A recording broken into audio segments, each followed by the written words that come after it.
Hi. A few days ago, we published a piece with CBC that showcased how the Apple Store was trying to charge somebody between $1,200 to $2,000 for a machine that needed nothing other than an LCD display cable because somebody had accidentally bent it, most likely while trying to install their own screen. Here, just a few days later, crazy coincidence, imagine that, is that I had my parts seized by Customs. So let's just go over this letter where they explain to me why Apple and Customs seized batteries to a computer that at their store they will no longer service because they claim it's vintage. Yes, that's correct. A machine that you cannot have your battery replaced on at an Apple store because they think it's vintage. They will not allow me to replace a battery on because when I import batteries that are original, they'll tell me they're counterfeit and have them stolen from me by immigrations and customs enforcement. And it's so funny that timing on something like this, like the coincidence. Can you imagine? After years and years of ordering batteries, that I get this notice a few days after the CBC piece. Man, just the way things work themselves out. Anyway, let's just read this over here. Notice of seizure in information to claimants. Non-CAF reform. October 15th, 2018. This is written in attention to Rossman Repair Group, Inc., 186 First Avenue, Mac Lapton Repair. Really? Really, Apple. Mac Lapton Repair. New York, 10009, with a case number. Dear Slur/Madame, thank you for not assuming my gender. This is to notify you that U.S. Customs and Border Protection seized the property described below at Louisville, Kentucky on September 6, 2018. 20 Apple laptop batteries. The appraised domestic value of the property is $1,068.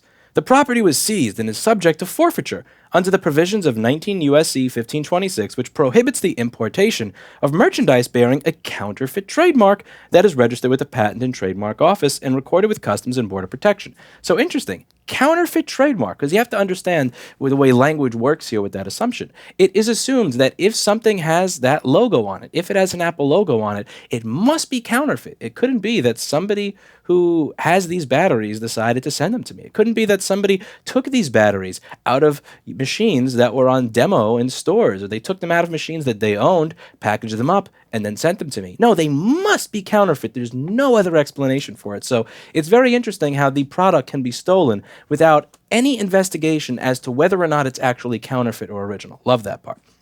So the property contains markings which are substantially indistinguishable from, and therefore bear a counterfeit design word mark as indicated below. Customs and Border Protection regulations provide that any article imported into the United States bearing a counterfeit trademark shall be seized, and in the absence of written consent of the trademark owner, forfeited for violation of the customs laws.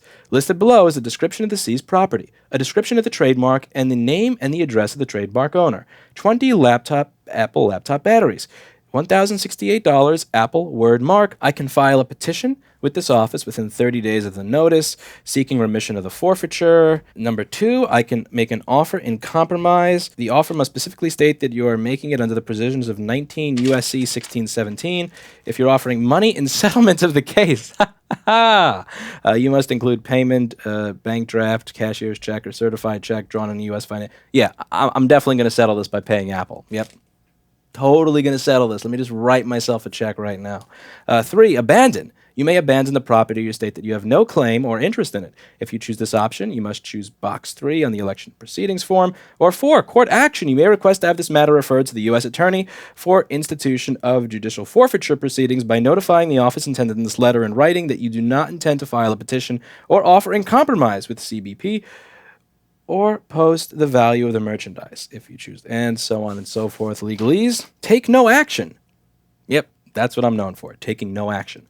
If you choose to do nothing, CBP may seek to forfeit the property. In order to obtain forfeiture, CBP must publish a notice of seizure and intent for forfeit for 30 consecutive days. And after that time, the government acquires full title to the seized property.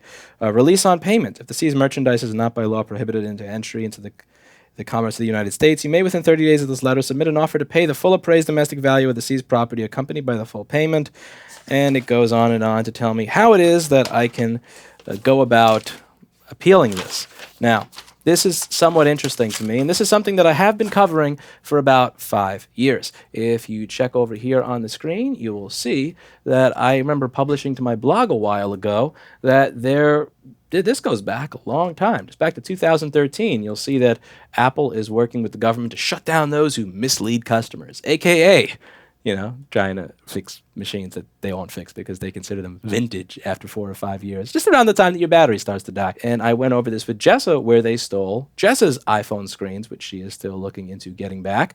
And this is one of the interesting things in one of the criticisms, and it was a decent criticism of the CBC piece and what I said in it. And I'll just read it over here.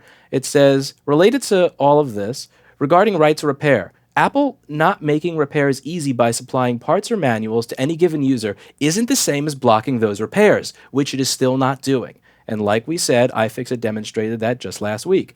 Apple has a vested interest in guaranteeing quality parts are available for repair.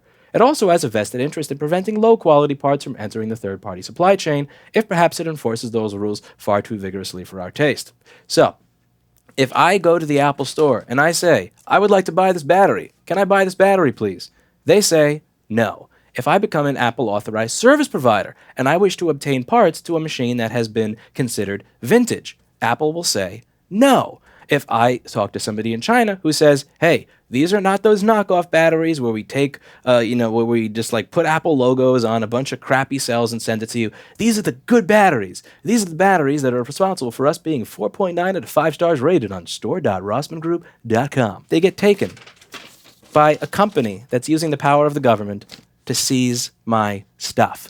And make no mistake, I am not an Apple customer. I do not take to being ripped off nicely. I don't care if I have to spend $50,000 in legal fees to get back my $1,000 worth of batteries. This is principle. Apple, you are not going to get away with this. And don't think I don't notice the timing on this stuff. Don't think I don't notice the timing one bit. You are going to get yours. For every dollar you cost me, I'm going to ensure that it costs you at least $100,000 per dollar that you cost me. We are going to expose your practices. We are going to ensure that people know exactly how you treat your customers and exactly what you put people through that simply want to replace a battery on a laptop that you won't even touch.